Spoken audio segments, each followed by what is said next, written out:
दोस्तों हम बात करेंगे एनिमिक्स फार्मा का एक बहुत ही अच्छा प्रोडक्ट है जिसका नाम है टॉक्स-आउट पाउडर। टॉक्स-आउट पाउडर एक बहुत ही अच्छा कॉम्बिनेशन है जिसमें नीम के पत्ते डले हुए हैं जो एंटीबैक्टीरियल प्रॉपर्टी के होते हैं। इसमें एक्टिवेटेड चारकोल भी पाया जाता है जो एडजॉर्ब और एब्जॉर्ब करता है काफ़ी सारी इम्प्योरिटी को या टॉक्सिन्स को जो पशुओं के चारे में फीड स्टफ में पाया जाता है। सोडियम जो फॉर्मिक एसिड इसमें पाया जाता है वो काफ़ी हद तक एस्ट्रिंजेंट का भी काम करता है, जो चारे के जो स्वाद है उसको बनाने में काम करता है। और साथ में ये एक फॉर्मिक एसिड के कारण इस काफ़ी हद तक जो माइक्रोब्स वगैरह होते हैं चारे के अंदर जो पशु को हानि पहुंचाते हैं, उस माइक्रोब की ग्रोथ को भी काफ़ी हद तक रोकता है। साथ में सोडियम फॉर्मिक एसिड बफर का भी काम करता है, जो बफर बहुत ज़्यादा ज़रूरी होता है पशुओं को, जिससे उनकी पीएच रूमन की मेंटेन रहती है, जिससे वो काफ़ी अच्छे हद तक उसको चारे को पचा सकते हैं। जो उसमें अच्छे जीवाणु होते हैं वो एक प्रॉपर पीएच में काम कर सकते हैं। पाइलोसिलिकेट जो इसमें पाया जाता है काफ़ी सारे जो माइक्रोब्स होते हैं उसकी एक्टिविटी को और उनके फंक्शन को काफ़ी तक प्रभावित करता है। टॉक्स-आउट पाउडर का जो बेहतरीन यूज़ होते हैं वो माइकोटॉक्सोसिस एक कंडीशन होती है जिससे फूड स्टफ या हमारा चारा कंटेमिनेट हो जाता है।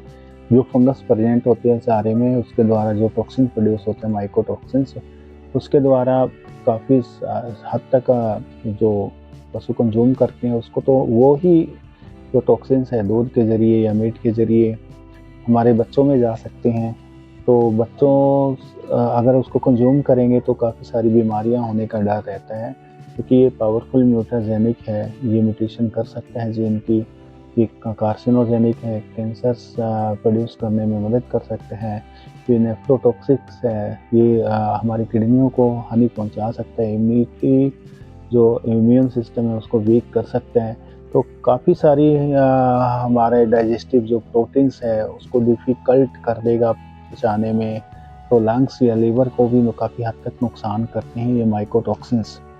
तो इस वजह से बहुत ही आजकल जितने भी हमारा पशुओं का चारा है उसमें जो ये टॉक्सिन बाइंडर है तो उसका यूज़ उसकी इम्पोर्टेंस बहुत ज़्यादा बढ़ गई है।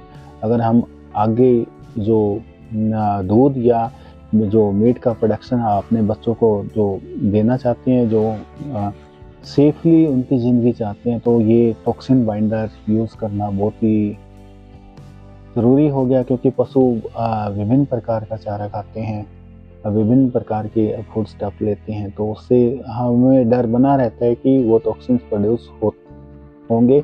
अगर टॉक्सिन बाइंडर होगा तो ये इन समस्याओं से हम बच सकते हैं। हमारे आगे जो जनरेशन आएगी या हम हैं तो काफ़ी सारे प्रॉब्लम हेल्थ से रिलेटेड जो प्रॉब्लम आती हैं उनसे काफ़ी हद तक बचा जा सकता है दोस्तों। और जो आपका जो टॉक्स-आउट पाउडर का जो यूज़ होता है, जैसे गाय वगैरह या पशु जो भी है, भैंस वगैरह है, उनको दस्त हो गई है, दस्त नहीं रुक रही हैं, तो या फिर वो पतला गोबर करें तो उसमें आप यूज़ कर सकते हो टॉक्स-आउट पाउडर का। और दोस्तों जो टॉक्स-आउट पाउडर है, जो दूध है उसमें जो स्मेल आती है तो वो स्मेल को दूर करने के लिए आप टॉक्स-आउट पाउडर का यूज़ कर सकते हो। जो मेन माइकोटॉक्सिन्स होता है, एफ्लाटॉक्सिन्स होते हैं, ओक्राटॉक्सिन्स भी होते हैं, फ्यूमोसाइंस भी होते हैं। तो हम बात कर लेते हैं एफ्लाटॉक्सिन्स की। एफ्लाटॉक्सिन्स काफ़ी हद तक क्या है, जो जीआईटी जो होता है पशुओं का, तो उसमें जो माइक्रोब्स का लोड है वो टॉक्स-आउट पाउडर के द्वारा बहुत कम कर दिया जा रहा है। एफ्लाटॉक्सिन्स की उसमें भी PFM1 है जो वो बहुत ही भयानक टॉक्सिन्स प्रोड्यूस होता है पशुओं के अंदर, जिससे क्या होता है वो दूध में चला जाता है और दूध में बहुत ही भयानक जो बीमारियां हैं वो पैदा कर सकते हैं अगर उस दूध को कंज्यूम करेंगे, स्पेशली बच्चे। तो उसमें कार्सिनोजेनिक है, पेथोजेनिक है, म्यूटाजेनिक है, तो काफ़ी हद तक हमारे जो चेंजेस हैं बॉडी में काफ़ी हद तक उस टॉक्सिन्स के द्वारा प्रोड्यूस हो सकते हैं। तो टॉक्स-आउट पाउडर इस टाइप के जो टॉक्सिन्स हैं, अगर आप बच्चों की अच्छी सेहत चाहते हो या तो हमें ये टॉक्स-आउट पाउडर का यूज़ या टॉक्सिन बाइंडर का यूज़ करना ही पड़ेगा, वो मस्ट है। तो अगर डोज की बात करें हम टॉक्स-आउट पाउडर की, तो टॉक्स-आउट पाउडर की डोज की बात करें, लार्ज एनिमल में आप 50 ग्राम पर डे दे सकते हो, जो छोटे एनिमल है 25 ग्राम पर डे, या फिर आप क्या है इसको जो आप फीड बनवाते हो, चारा बनवाते हो पशुओं का, तो उस चारे में आप टॉक्स आउट पाउडर को मिलवा सकते हो या कोई भी टॉक्सिन बाइंडर भी मिला सकते हो। तो ज़रूरी है 1.5 से 2 किलोग्राम आप 1 टन में आप एनिमल का जो फीड आप बनवाते हो तो उसमें आप मिलवा सकते हो।